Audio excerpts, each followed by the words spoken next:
All right, everyone. So the other day I was trying to create an involute of a circle in CATIA software, but I found information regarding this pretty scarce on the internet, so I decided to create this tutorial for you guys out there trying to design a gear. All right. So first thing to do is creating the coordinates in MATLAB software and then exporting them to Excel, and from there exporting them to CATIA software. All right, so first thing to do is introducing the functions for X and Y coordinates to MATLAB. And let's say a radius is 10 meters, centimeters, it doesn't matter here.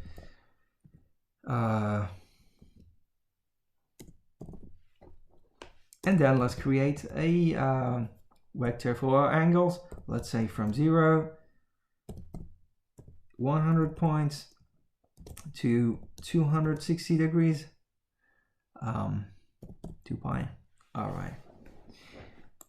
And let's create a plot of what we have made. Okay, I might get some errors, so get ready for it. Grid on. Let's say grid minor. All right, let's run it.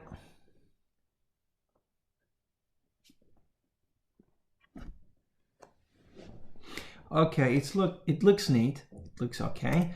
So next is to create a circle to see it better. Hold on, and let's say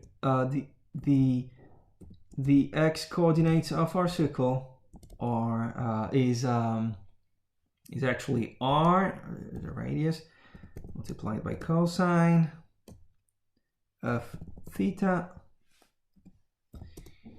and then y coordinates of our circle are r sine theta. All right, this is when the center of the circle is on coordinate 0, 0. And okay, let's also plot the circle.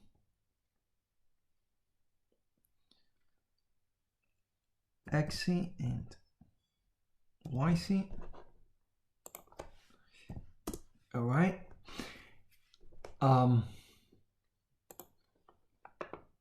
It's plotted. All right. It looks like more of an ellipse, since the scales are not equal. Okay. All right, next is to create a table in order to export the variables, the coordinates to Excel software and make them vertical. All right, this is going to generate my table. Next is to save this table in Excel format. Okay, I call this Involute dot xlcx, and then write table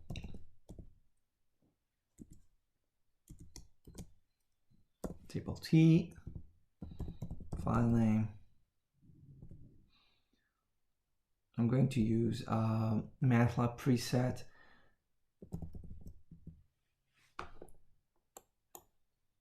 variables.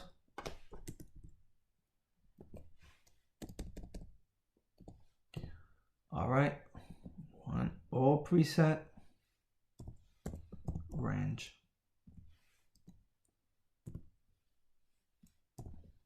D1.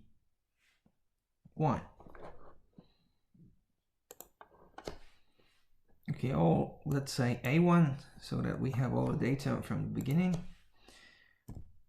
All right, this is going to save our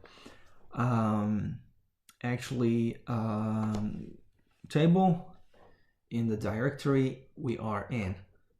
So let's run it.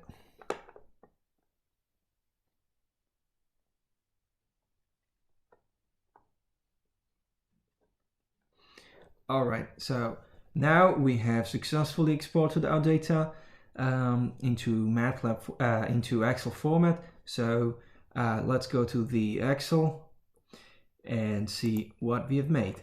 All right, these are the things I've made before. Let's go to the directory I was. All right, this is going to be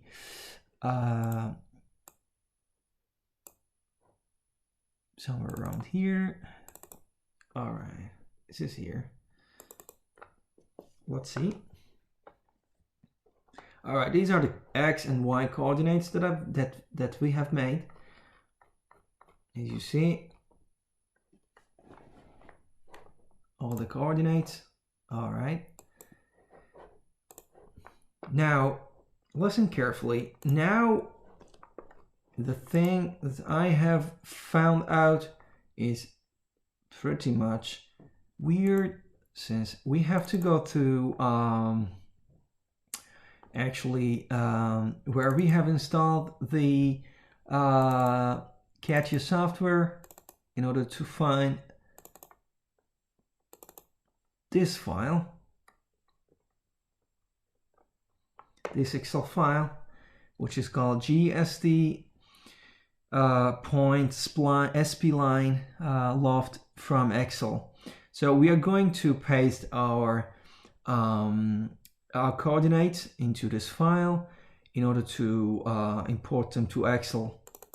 So that's what I found out in the internet on how to actually export set of coordinates to actually CATIA software. So what you see here are set of curves that are preset here, but we don't need them actually. So we want to insert our own coordinates here instead of these. So I delete these, and let's delete these also. So remember to have a backup of this Excel file that was already in the CATIA folder. All right, let's copy,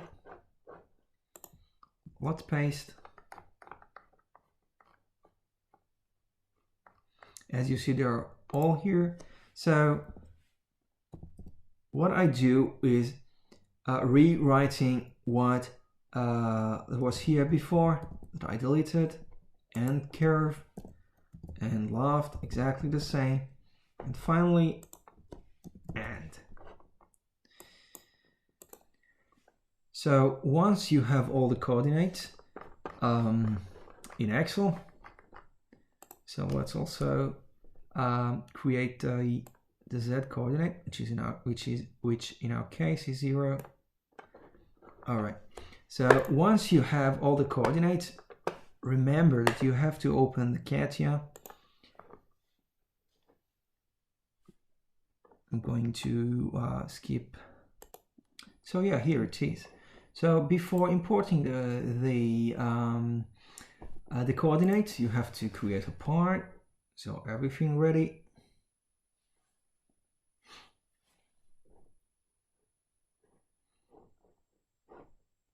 All right, part created.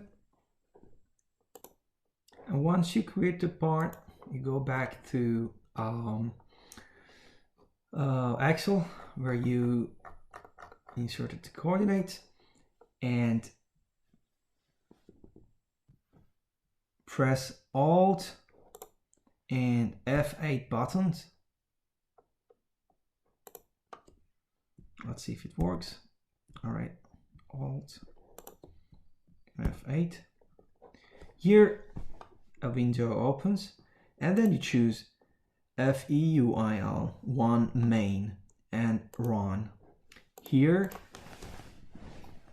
you can put either 1, 2, or 3.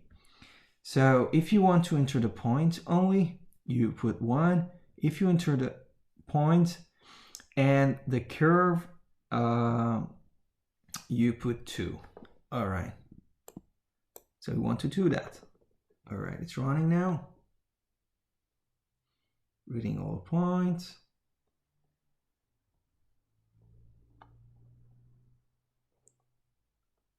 All right, done.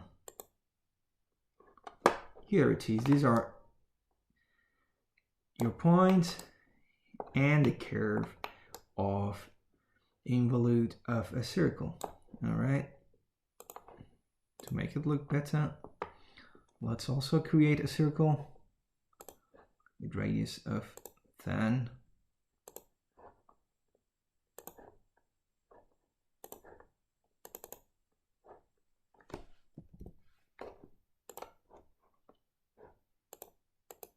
Which is our base circle. All right, this is how it is done. I hope it was useful.